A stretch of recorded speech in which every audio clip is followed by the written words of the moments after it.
और आसपास कोई अवसर भी नहीं है कि पानी मिल जाए, प्यास बहुत लगी है, रास्ते में कहीं फंस गए। मेरे साथ एक बार हुआ कि मैं, अब तो ठीक है, यात्रा थोड़ी सरल हो गई है, लेकिन शुरू शुरू में जब गुरुकुल से निकले ही थे तो उतनी संपत्ति धन संपदा होती नहीं थी, तो जनरल ट्रेन का टिकट लेकर के ट्रेन में चढ़ गए। जाना था गोरखपुर, क्योंकि नेपाल में उस समय भूकंप आया हुआ था और आचार्य डॉक्टर धर्मवीर जी ने हमें कहा कि भूकंप आया हुआ है, वहां जाकर के अन्न से सहायता करनी है।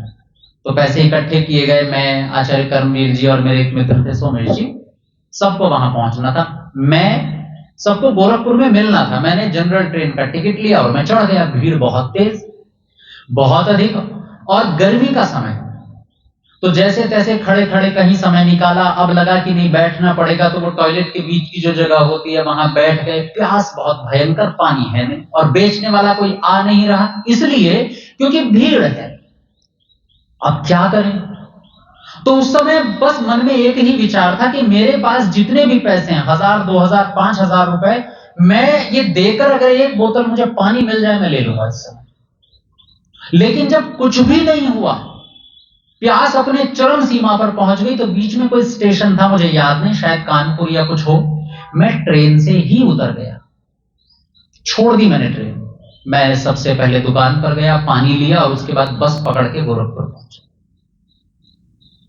जब चीज की जरूरत होती है ना, तो वो कीमती होती है, और कीमती होने के बाद एक और हमारे जीवन में अंतर आता है कि उसके एक एक बूंद का लाभ लेते हैं, एक एक बूंद का। वैसे हमारे पास भरपूर पानी है, तो पानी पिया, मुंह में डाला, आधा पिया आधा कुल्ला कर दिया, लेकिन जरूरत हमें वसूलने पर मजबूर कर देती है। फिर हम गंवाते नहीं है उसको जरा सा भी, कीमत ही तब समझ में आती है। ऐसे ही परमेश्वर जब चुनाव बन जाएगा, जिस दिन उसकी जरूरत समझ में आ जाएगी, तो उस दिन हमारा नजरिया भी बदल जाएगा। कठोपनिषद में जिस समय नचिकेता अपना तीसरा प्रश्न पूछते हैं आचार्य यम से कि ये बताइए मृत्यु के बाद होता क्या है, तो आचार्य यम की एक शैली है कि जिसे जरूरत नहीं उसे जवाब क्यों दूं। हमारे भी बहुत सारे ऐसे ही सवाल होते हैं जो सच में सवाल होते नहीं है, हम यूं ही पूछ लेते हैं कि चलो बैठे हैं तो पूछ ही लेते हैं। कई बार अनुभव किया है हमने कि शंका समाधान चल रहा हो तो हम बिना बात के सवाल भी बहुत पूछते हैं। मुक्ति में क्या होता है जी? मुक्ति में आत्मा घूमती कैसे है जी?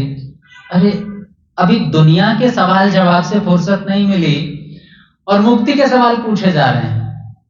और ये शैली हमें आचार्य डॉक्टर धर्मवीर जी से मिली कि वो व्यर्थ के सवालों का जवाब देते ही नहीं थे। देते थे तो बड़ा दो टूक, नहीं तो कई लोगों की ऐसी भी आदत होती है कि सवाल कैसा भी कर लीजिए, बहुत इत्मीनान से जवाब देंगे।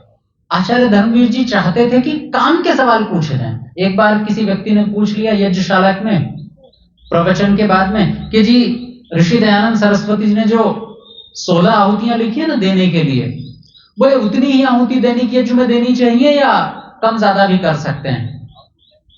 तो धर्मवीर जी ने कहा अगर तुम्हारे पास समय नहीं है तो 16 दीजिए और किसी दिन छुट्टी या खाली बैठक दिन भर देते रहिए।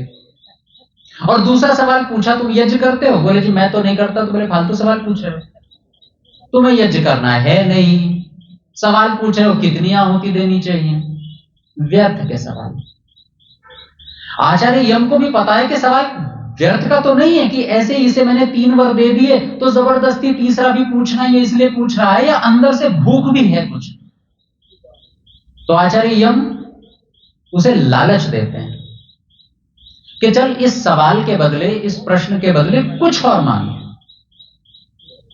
तू राजा बन जा, तू धरती का बड़ा साम्राज्य मांग ले।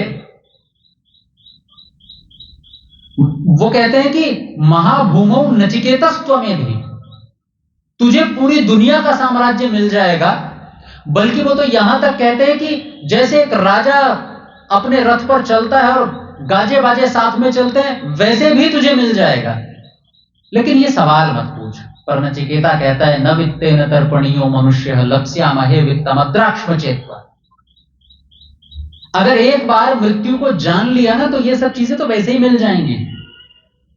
इसलिए वो कहता है वरस तुम्हें वर्णीय सएव, वर तो मेरा वही है, चुनाव तो मेरा वही है। और जब आचार्य यम को लगता है कि नहीं, अड़िग है अपने सवाल पर, सच में भूख है अंदर से, अब जवाब देना शुरू करते हैं। आपने महसूस किया है कि बच्चों को बिना भूख के भोजन दिया जाए तो खाते नहीं है, और जब भूख लगे तो आकर के मांगते हैं। फिर आप कैसा भी भोजन दो आराम से खा लेंगे। चुनाव की कीमत है ये। इसलिए सुख रोटी में नहीं है, सुख भोजन में नहीं है, सुख है भूख में। जितनी भूख उतना सुख। जैसे जैसे भूख कम होती जाती है वैसे वैसे सुख भी कम होता चला जाता है। पहले निवाले में ज्यादा अच्छा लगता है, दूसरे में अच्छा लगता है पर थोड़ा कम, और जैसे जैसे भूख मिटती चली जाती है अब वही रोटी जो बहुत अच्छी लग रही थी वो बोझ लगने लगती है। और अगर कोई ज्यादा खिला दे तो एक समय तो ऐसा आता है, शादी विवाहों में कई बार ऐसा लगता है कि बस बस अब दिखाओ भी मत, नहीं तो उल्टी आ जाएगी। कोई जबरदस्ती खिलाते ना, दूल्हों के साथ बहुत होता है। उन्हें जो भी आता है तिलक करता है, मिठाई का एक पीस खिला देता है, और एक समय उनके साथ ऐसा आता है अब नहीं, अब खिला दिया तो गले तक आ गई है बात, अब उल्टी हो जाएगी। जरूरत ही नहीं है, आवश्यकता ही नहीं है। अच्छा कल्पना करके देखिए, अंतिम बार कौन सा वो दिन था जब आपको पानी पीने में अमृत जैसा आनंद आया हो? कोई दिन याद है अभी पिछले जीवन का कि जब पानी का एक घूंट भरा हो और लगा हो कि बस अमृत पी रहे हैं? क्योंकि पानी अभी प्यास से थोड़ी पिया जाता है, पानी समय से पिया जाता है आजकल, क्योंकि हमने सुन रखा है कि इतने समय में पानी पीते रहना चाहिए, पीते रहना चाहिए, जरूरी है, शरीर डिहाइड्रेट हो जाएगा नहीं तो। लेकिन वो आनंद आखिरी बार कब आया था जब पानी आपकी जरूरत थी, बस एक घूंट मिल जाए, और वो ऐसा उतरा था कि जैसे देवताओं ने अभी अभी मंथन करके अमृत निकाला है और उसकी पहली घूंट मुझे ही मिली है। जरूरत बहुत जरूरी है, चुनाव होना बहुत जरूरी है।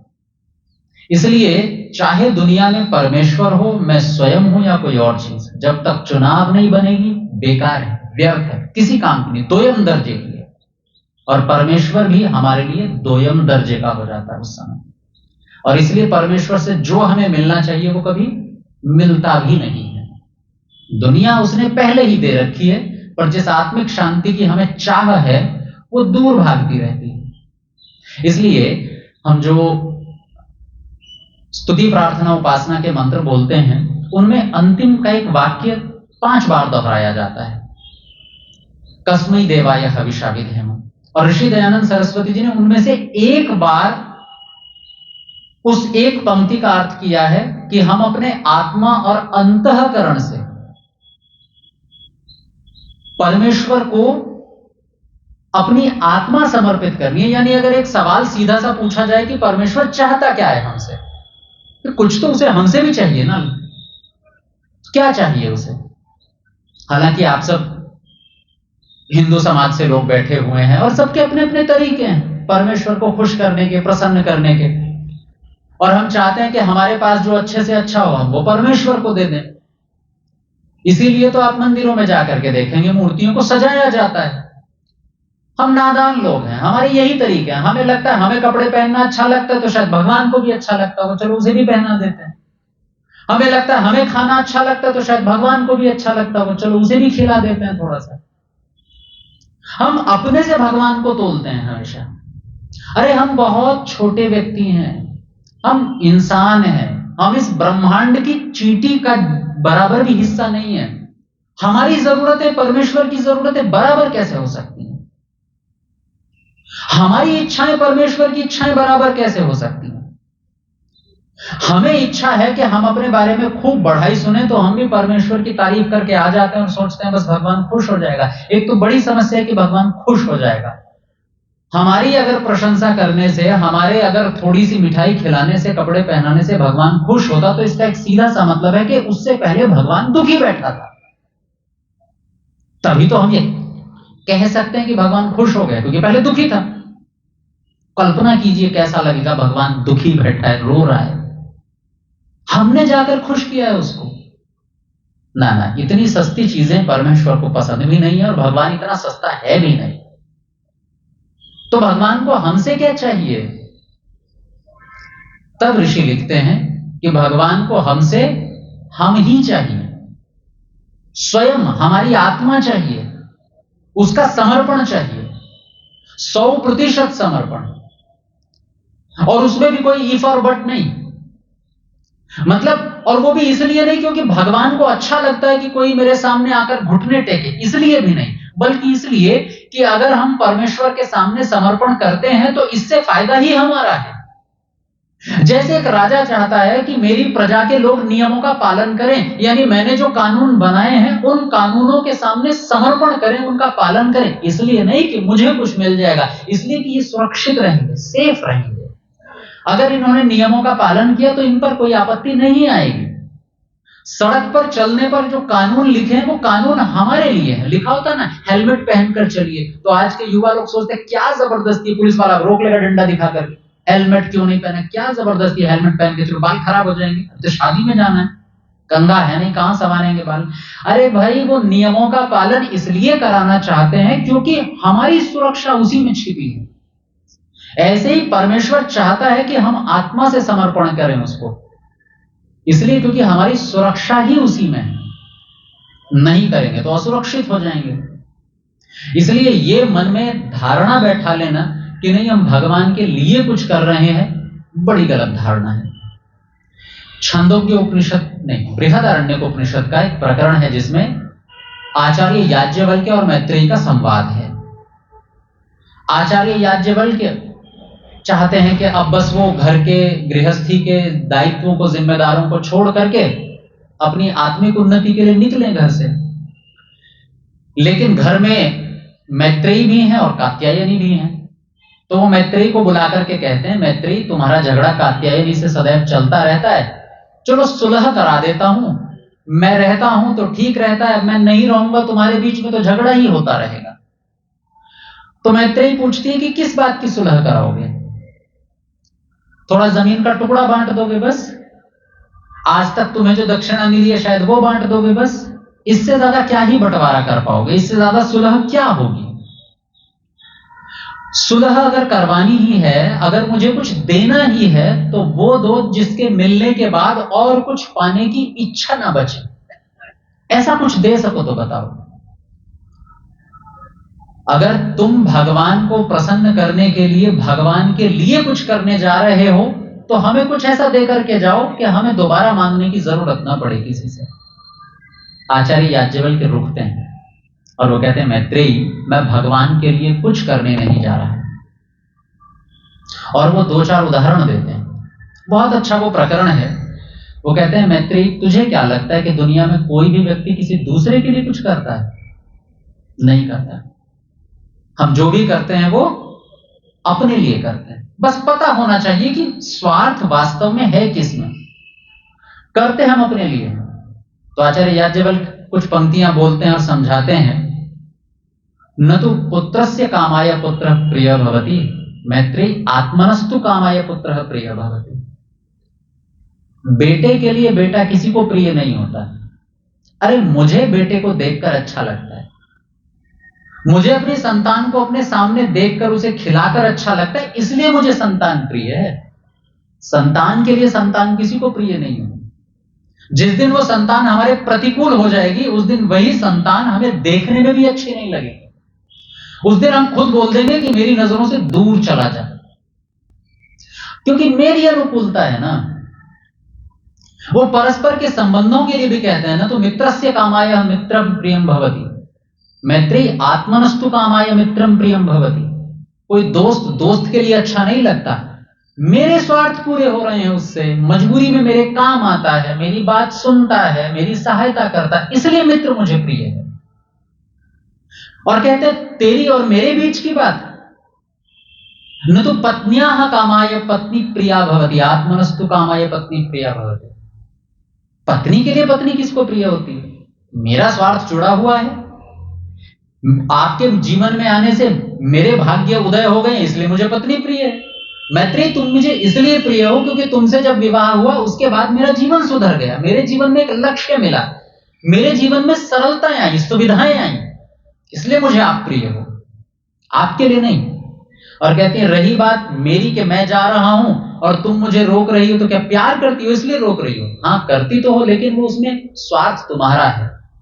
न तो पत्युः कामाय पति प्रिय भवति, आत्मनस्तु कामाय पति प्रिय भवति। मैं जा रहा हूं तो तुम्हें प्रतिकूलता होगी।